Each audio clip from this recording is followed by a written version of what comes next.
لكل فيلم حكاية ولكل حكاية ملخص. فيلمنا بيبدأ مع كونج لما كان داخل في معركة مع كلب عملاق، وكونج بيقدر يضربه ويكسر ضلوعه، وبيسد الطريق على بقية القطيع بهدم المكان بالكامل. وبيظهر شجاعته لما بيشق جسم الكلب العملاق لنصين علشان باقي القطيع يعرفوا إن زعيمهم مات، وده بيخليهم يخافوا ويطلعوا يجروا من المكان.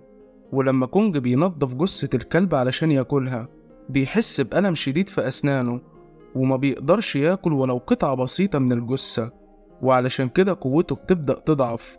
وبيجي تمساح وياخد الجثة منه، واللي مش بيقدر حتى يوقفه أو يجري وراه. وبسبب ألم كونج بيظهر ضفدع شكله غريب وبيفضل يتريق عليه علشان معرفش يحمي الأكل بتاعه، لكن كونج بيتجاهله وبيروح ينام. وبعدين بنروح للدكتورة أندر، وهي بتحكي للمجموعة اللي معاها عن الوحش جودزيلا وعن كونج، وبتتكلم عن الجبابرة اللي عايشين في الأراضي المجوفة، وعندها اعتقاد إن كونج هو آخر فرد عايش من العيلة دي. وبتعرفهم إن كونج وجودزيلا بيحاربوا الوحوش الشريرة لأن بيكون صعب على البشر تحديهم. في نفس الوقت بيكون في وحش عملاق شبه العنكبوت في روما، وهو بيفضل يدمر المدينة ويقتل في البشر الموجودين هناك. وفجأة بيظهر جودزيلا وبيهجم على الوحش ده، وبيديله ضربة قوية في جسمه، وبعدها بيطلع عليه وبيسد المخالب بتاعته. لكن الوحش بيقاوم من خلال الدوامة اللي بيعملها، واللي بتخرج منها شظايا في وش جودزيلا. لكن الوحش مش بيقدر يقاوم هجوم جودزيلا المغناطيسي، واللي من خلاله بيطلع طاقة كهربائية بتدخل في عروق الوحش لحد ما جسمه بينفجر وبيتحول لأشلاء، ودمه بيغرق المدينة بالكامل. وبعدين بنرجع للدكتورة أندر، اللي بتلاحظ في الشاشات اللي قدامها إن فيه اهتزازات غريبة في الأراضي المجوفة، وبتحاول هي والفريق اللي معاها إنهم يكتشفوا السبب. وبعدها بنتعرف على جيا بنت الدكتورة أندر بالتبني، واللي بتكون قاعدة لوحدها في الفصل بتاعها. وبنعرف إنها مش مجرد بنت عادية، لأن دايما بيجيلها أحلام ورؤى غريبة، فبترسم اللي بتشوفه على الورق اللي قدامها. وأول ما المدرسة بتشوفها بتزعق فيها، وبتعمل لها استدعاء ولي أمر. ولما الدكتورة أندر بتروح للمدرسة والناظر بيحكي لها عن اللي حصل، الدكتورة أندر بتلاحظ إن الحاجات اللي رسمتها جيا مشابهة جدا للأشكال اللي ظهرت لهم على الشاشة. وبنعرف إن كل ده بيحصل لجيا لأنها من قبيلة اسمها إيوي، واللي كانوا معروفين بالتنبؤ بالمستقبل. والدكتورة أندر اتبنت جيا بعد ما جت عاصفة ودمرت كل القبيلة بتاعتها. وبعدين جيا بتحكي لأمها إنها تعبت من كتر الأحلام والرؤى اللي بتجيلها، وبتقولها إنها شافت وحش اسمه كونج في الأراضي المجوفة، وبتفضل تترجاها إنهم يروحوا يشوفوه. والدكتورة أندر بتوعدها إنه هيحصل، وبتروح لصديق قديم ليها اسمه بيرني متخصص في تحليل الإشارات. ولما بتوريله الرسومات بتاعة جيا، بيقول لها إن الرسومات دي إشارات جايلهم من حد بشري في الأراضي المجوفة، لكن مش وحش. والاتنين بيستغربوا إزاي حد بشري قدر يوصل لجوف الأرض. وفجأة بيجي للدكتورة أندر إشارة على الموبايل بتحركات جودزيلا، اللي قام بعد سنة كاملة من النوم وبدأ يتحرك في المدينة. وفي نفس الوقت كونج بيفضل يتمشى في الغابة لحد ما بيريح على الأرض بسبب الألم اللي في أسنانه. وجيا بتحس بألم وبتكون حزينة عليه، لحد ما بيظهر محارب وبينزل في بق كونج علشان يديله مهدئ، وبيشيل السنة اللي مسبباله الألم وبيحطله واحدة جديدة بدلها. وبعدها المحارب بيروح يتعرف على أندر، اللي بتبدأ تحكيله عن الأحلام الغريبة اللي بتشوفها بنتها. وبنلاحظ إن جيا بتكون قادرة تفهم كلام كونج، وبتقدر تتواصل معاه عن طريق لغة الإشارة.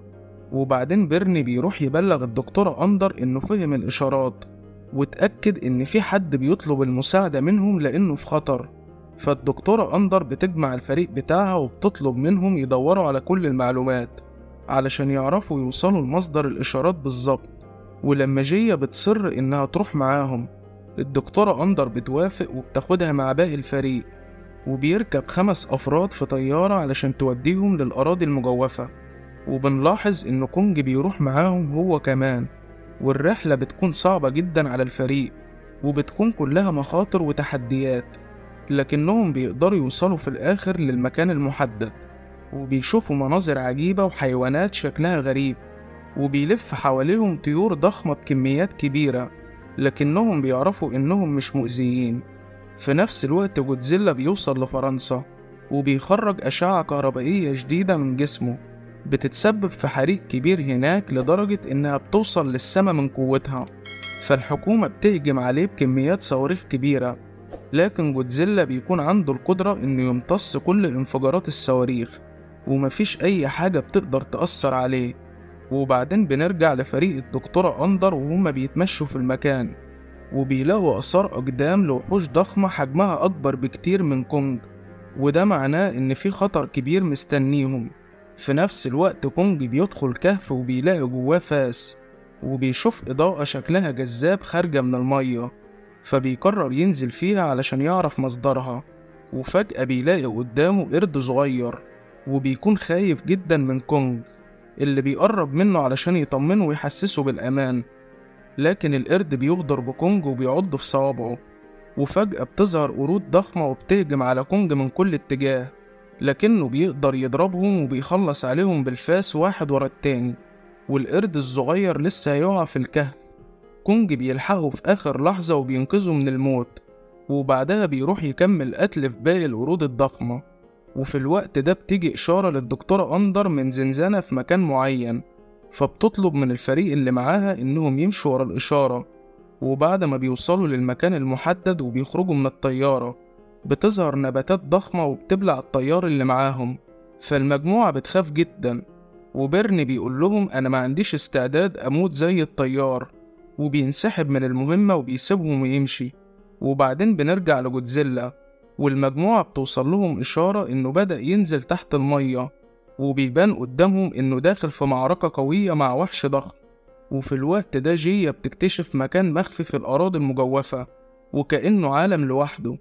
وبعد ما المجموعة بتدخل المكان، بيلاقوا كتابات كتير موجودة على الحيطان، وساعتها بيحسوا إن كان في بشر عايشين في المكان ده. وفجأة بيشوفوا علامة بتعبر عن وجود وحش عملاق، فبيستغربوا جدا وبيفضلوا يتمشوا في المكان علشان يستكشفوه أكتر. وفجأة جيا بتلاقي حشرة مضيئة بتقرب من ناحية حجر، وأول ما جيا بتدوس عليه بيفتح قدامهم مكان كبير ومتغطي بمادة شفافة شبه الإزاز، ولما بيلمسوه بإيديهم المادة بتدوب وبيقدروا يدخلوا من فتحة صغيرة عملوها. وبعدين بنرجع لكونج وهو واقف قدام القرد الصغير وبيكون عايز يساعده، لكن بيتضح إن القرد الصغير غدار بطبعه، وبيكون عايز يوقع كونج في مشكلة جديدة بإن يوديه لمكان تاني مليان وحوش علشان يخلصوا عليه. ولما كونج بيمشي وراه، القرد الصغير بيسلمه الوحش عملاق في المية شبه التعابين، وبيدخلوا في معركة قوية مع بعض. لكن كونج بيقدر يتغلب على الوحش في الآخر، وبيقطع جسمه لشرايح صغيرة. وساعتها القرد بيخاف من كونج، واللي بيكون لسه طيب معاه وبيديله شريحة لحمة علشان ياكلها. في نفس الوقت جودزيلا بيكون داخل في معركة مع وحش ضخم في المية، وأول ما بيطلع الطاقة الكهربائية من جسمه، الوحش بيتدمر وبيتحول لقطع صغيرة، والشرطة بتبقى مذهولة من قوة جودزيلا. وبعد ما بنرجع لأندر والفريق بتاعها بنلاقيهم متحاصرين من كل اتجاه من ناس شكلها غريب، وبياخدوهم معاهم للمكان اللي عايشين فيه. وبنعرف إن الناس دي من حضارة قديمة وعايشين من آلاف السنين، ومش بيكونوا فاهمين اللغة بتاعت المجموعة ما عدا جيا اللي بتقدر تتواصل معاهم لأننا بنكتشف إنها من نسلهم.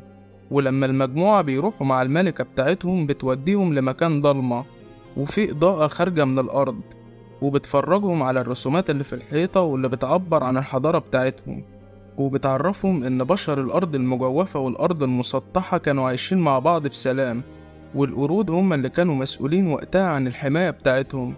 لحد ما في يوم كان في قرد عملاق اسمه ملك الندبات قرر إنه يدخل في حرب علشان يسيطر على الأرض المسطحة لوحده، وبالفعل قدر يسيطر على أغلب القرود وهم تحت حكمه لحد الآن. وفي الوقت ده بيوصل كونج للمكان، وبيلاقي القرود شغالين بدون أي راحة لأنهم بيكونوا تحت سيطرة ملك الندبات ومجبرين إنهم ينفذوا أوامره. فبيصعبوا على كونج اللي بيقرب منهم ويبلغهم إنه مستعد يقف قدام الظلم لو اتحدوا معاه. وفجأة بيظهر ملك الندبات وبيقرر إنه يعاقب القرد الصغير لأنه هو اللي دل كونج على مكانهم، وبيقتل أبوه قدام عينه، وكمان بيفضل يتريق على أسنان كونج الضعيفة، وده بيسبب غضب شديد لكونج وبيحاول يهجم عليه. لكن ملك الندبات بيطلع السلاح بتاعه وبيجرح إيدين كونج، واللي مش بيرضى يستسلم وبيهجم عليه مرة تانية. وملك الندبات بيستغل تهور كونج وبيلف السلسلة على رقبته وبيفضل يخنق فيه جامد، لكن كونج بيقدر يفك نفسه وبيبعد عنه. وساعتها ملك الندبات بيعرف إن كونج أقوى منه، فبيقرر يطلع الوحش العملاق بتاعه واللي بيقدر يتحكم فيه من خلال العصاية اللي معاه، وبيخلي الوحش يهجم على كونج ويكسر الفاس اللي ماسكه، وبعدها بيعوره في ايديه. وفي الوقت ده القرد الصغير بيفهم ان كونج بقى ضعيف ونهايته قربت، فبيروح يقف في مكان وبيبعت إشارة لكونج إن يهرب منه قبل ما الوحش يخلص عليه. وبالفعل كونج بيطلع يجري من المكان، وأتباع ملك الندبات بيجروا وراه، لكن القرد الصغير بيفضل يرمي عليهم حجارة وبيسد الطريق قدامهم، وكونج والقرد الصغير بيقدروا يهربوا منهم. وبعدين بنرجع للدكتورة أندر، وهي بتحاول تقرأ الكلمات اللي مكتوبة على الحيطان، وبتكتشف إن جودزيلا بيستعد علشان يحارب ملك الندبات والوحش اللي بيتحكم فيه، لأنه عارف إن الوحش ده هو اللي مخلي ملك الندبات قوي. فالدكتورة أندر بتبلغ القبيلة إنهم لازم يصحوا وحش الموت علشان يساعدهم في اللي هيحصل. وبالفعل القبيلة بيبدأوا يعملوا الطقوس بتاعتهم، وبيفتحوا بوابة لكونج علشان يوصل لهم، وبيكون معاه القرد الصغير. وفي الوقت ده بيشوفهم قرد من أتباع ملك الندبات، وبيروح يبلغوا باللي حصل.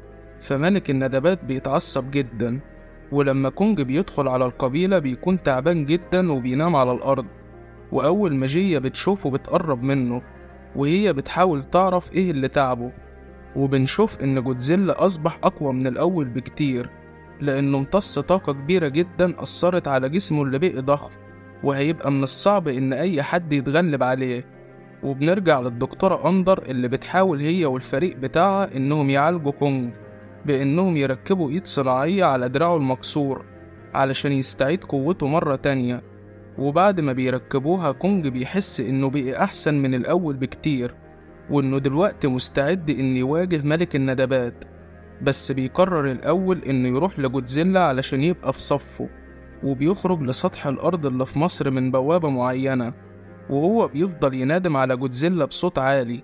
وأول ما جودزيلا بيسمعه بيرد عليه بنفس الصوت، وبيفضل يتمشى على المباني اللي بتتدمر لحد ما بيوصل للأهرامات، واللي هو نفس المكان اللي موجود فيه كونج.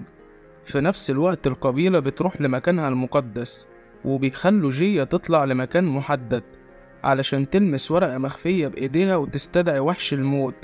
وبالفعل بيظهر قدامها، وبعدها بيفتحوا له بوابة علشان يطلع لسطح الأرض. وبنرجع لكونج وهو بيبلغ جودزيلا إنهم لازم يتحدوا مع بعض علشان يقدروا يتغلبوا على ملك الندبات. لكن جودزيلا بيفضل يهجم على كونج ومش بيديله فرصة يشرح له، فكونج بيضطر إنه يدافع عن نفسه وبيهجم عليه هو كمان، لكنه مش بيقدر يوقف هجوم جودزيلا الشرس لحد ما بيوصل وحش الموت ويبلغهم إن في خطر كبير هيدمر العالم بالكامل، وإنهم لازم يتحدوا مع بعض علشان يمنعوا الخطر ده. وفي الوقت ده القبيلة بتكون مجموعة من الحجارة علشان تقفل بيها البوابة على ملك الندبات، اللي للأسف بيوصل للمكان وبيقدر يدمر البوابة.